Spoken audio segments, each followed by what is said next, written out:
All right, good afternoon, everybody. I've called this press conference today to present to the public a draft ordinance that I'll ask the City Council to adopt in the next few days. It's called the Problem Properties Ordinance, and it's designed to hold accountable a small number of irresponsible landlords who flagrantly neglect their responsibilities to their tenants, to their neighborhoods, and to the city at large. This measure will force these property owners to now bear the cost of repetitive police intervention at their rental properties instead of foisting it on the back of the city's taxpayers. Once enacted, the ordinance will be another tool that New Bedford can use to crack down on properties where chronic illegal activity occurs and undermines the health, safety, and quality of life for neighborhood residents. It also will relieve taxpayers of the unfair burden that a small number of these irresponsible landlords place on the city. Modeled after a similar ordinance already in place in the city of Boston, the proposed ordinance will label properties with 6 or more valid complaints for criminal offenses within an 18-month period involving tenants or others associated with a property, or more than 6 sustained city code violations within an 18-month period as problem property. So in other words, if you have 6 valid complaints involving criminal activity documented by a police report, or if there have been 6 sustained code violations at the properties within an 18-month period, your property will be labeled a problem property and will be subject to this ordinance. We have chosen to announce this problem property ordinance here against the backdrop of 31 Ashley Street, which is this boarded up house right here. It's a property that illustrates well the challenges the city faces in meeting the demands of neighborhoods plagued by continuous code violations and chronic illegal activity. Despite the efforts of the city, 31 Ashley Street has remained an epicenter of criminal activity for several years in a way that is especially glaring. Since June of 2009, so in other words, in the last roughly 3 years, the New Bedford police were called to this one property more than 200 times, costing the city of New Bedford thousands in tax dollars. The house was rife with criminal activity throughout. It was a source of drugs, and it was raided by the police on more than one occasion. The house was a source of gang activity and displayed gang graffiti in a number of places. The list of crimes committed here was very long. All sorts of domestic violence. Illegal firearms were recovered here.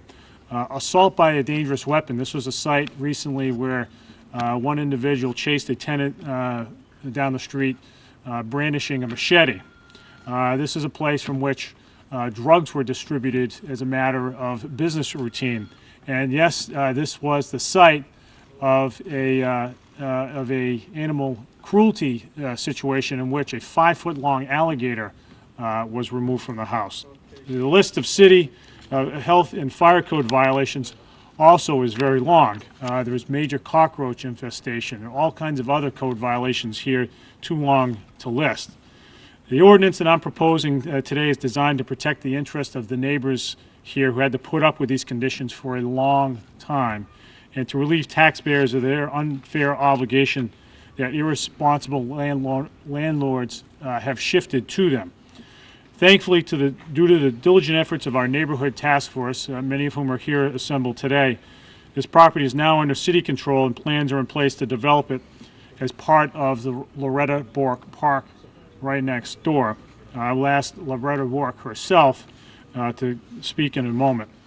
The problem property ordinance will go a long way toward putting an end to the state of utter chaos and disorder that city departments have encountered over the years and have tried in vain to deal with. In closing, I'm pleased to file this ordinance in support of protecting law-abiding citizens and improving the quality of life in our neighborhoods. This was an ordinance that I proposed during my campaign. I felt, for mayor, I felt very strongly that taxpayers were being unfairly burdened by the cost of police response, and that neighbors had put up with this kind of nonsense for too long, and we're taking major steps to end it. I've spoken with many city councilors who share my belief. In a moment, I'm going to call up Steve Martins from Ward 2, who has been a champion of the same approach for a long time.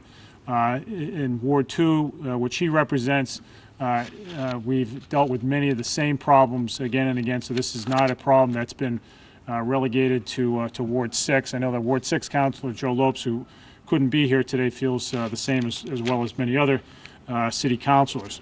I also want to thank the neighborhood leaders who are present here today, Kenny Resendiz from the Bullitt Street Association in the North End, and again Loretta Bork, whom you'll hear from in a moment, who has long chaired the Cove Street Neighborhood Association. Finally, I just want to commend the city departments that have worked very hard on the task force over the last several months in particular. The task force is headed by John Floor and includes members from an array of city departments, including the health department, building inspectors, the police department, Police Chief Dave Provencher is here, as well as the fire department, and Chief Mike Gomes is here as well. I will call up City Councilor Steve Martins now for his comments on the ordinance. Steve. Thank you, Mayor Mitchell. As Mayor Mitchell said, even though this press conference is held directly here as a great example of time being used by police department, there's many properties like the one behind me all across the city, including some areas of Ward 2 that I represent. But Mayor Mitchell hit it right on the money with this ordinance. In the past, the council has discussed previous ordinances like this one, like the model from Boston, and we had discussions just last year in regards to this specific ordinance that not only Mayor Mitchell but his administration, his task force put forward this ordinance that is coming back to the council for our review, which I wouldn't see a problem actually proposing this ordinance, since this council has been an advocate of the specific ordinance. As a member, not only a member, but chairman of the ordinance committee for the past 4 years, this is an ordinance that I see extremely important for our city, and I will certainly make sure that this ordinance moves along quickly so we can move along and also use our police department a little bit more wisely out in the streets than actually being here attacking problems to the same households that really been taking up this police time that we, as Ken Resendiz, who's here today, can advocate for, that we need more police officers out in our streets doing their job, and absentee landlords who really just suck up the time being used by our police officers when they can be used a little bit more wisely would be more appropriate for this ordinance to take place. So we're a big supporter of this ordinance. We'll move it along past the ordinance committee. It's something, again, that we've been advocating for, and we commend Mayor Mitchell and his team for moving this forward. Thank you, Mayor. Thank you, Steve.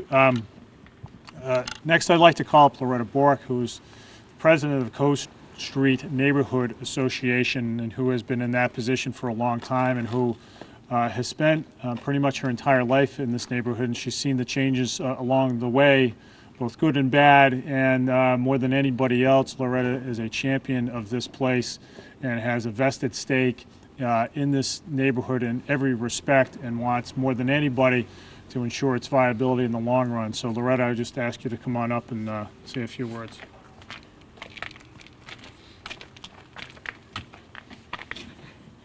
This ordinance is a long time coming.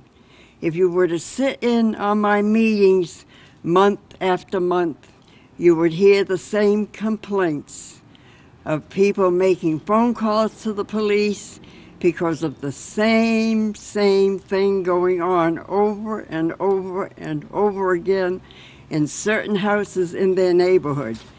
This is not just a summer thing, it's year-round. I look forward to the council passing this ordinance, and I think it will make a great difference in the way landlords treat their neighbors. Thank you.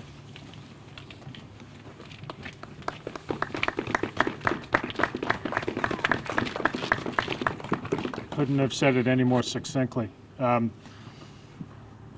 I will note also, I think there's a happy ending to this particular house. The city is about to demolish this house and will expand the park named in Loretta's honor, which is right there, just to my right, and we'll be doing that in the next month or so, weather permitting. So we look forward to increasing the green space right here in the neighborhood, and I think it'll be an asset in the neighborhood. But to the point of this ordinance, this is it's about time that the city really force landlords to sit up straight and do right by their neighborhoods. And this is just one more tool in the city's toolbox to do that, and we look forward to more to come. I'm happy to take questions. Go ahead, Natalie. Obviously, the city now takes control of the property, but I'm wondering if you can talk a little bit about the owner from before and sort of your interactions with them and trying to get things done. Yeah, John, you want to address some of that? Who's the owner? Okay, Sure. Go ahead. This was an owner that owned this property, I believe, for a number of years. He was a long list of violations with the health code. He was given several chances, several opportunities. He was taken to court, and he never did what he was supposed to do. So it finally came to the point, it came to the head where we had to take aggressive action, and that's what we did. And we the court actually to make him board up this house because the violations had got so bad and the crime was so widespread at this one general spot. Thanks, John. You mentioned All right, that Taylor. this was an ordinance that you had in the works when you were running for the office. Why did it take a year for that to come to fruition? What were the steps going forward? Well, it wasn't one that I had in the works. It was one that I discussed in the campaign. During the campaign in 2011, the city of Boston passed its ordinance that shifted the cost of police responses onto landlords. And it came up a number of times in the campaign. I said it was a good idea. It's something that hasn't been tested that much. You know, the city of Boston is in the middle of litigation over its ordinance. And so what we tried to do was take what Boston did and tailor it a little bit to New Bedford's situation, to have an ordinance that would be triggered after 6 events, either code violations or episodes of criminal activity. And we think it's going to stand up to legal muster. But again, this is an area where we'll tread carefully. And look, it bears emphasis that the vast majority of landlords in this city are law-abiding and do right by their neighborhoods. We're only talking about a small handful of landlords that cross the line, but the ones who cross the line do it in a very big way and impose costs that are disproportionate to their numbers, and that's what we're really seeking to deal with. Costs not only to taxpayers, but more importantly to neighborhoods. About how many other properties are we keeping an eye on? Well, the chief has a list, but there's a significant list of properties for which the police are frequent flyers, and we're going to focus on those. Are there other properties that the city has taken over and will label as a? Well, we had none. The ordinance obviously hasn't been passed, so nothing's been labeled a problem property. This one would have qualified if it were still occupied and still, you know, people were still doing what they were doing here. This is the reason why we chose this property here, was just because it illustrated well the problem. All right, anybody else? All right, very good. Thank you very much, everybody.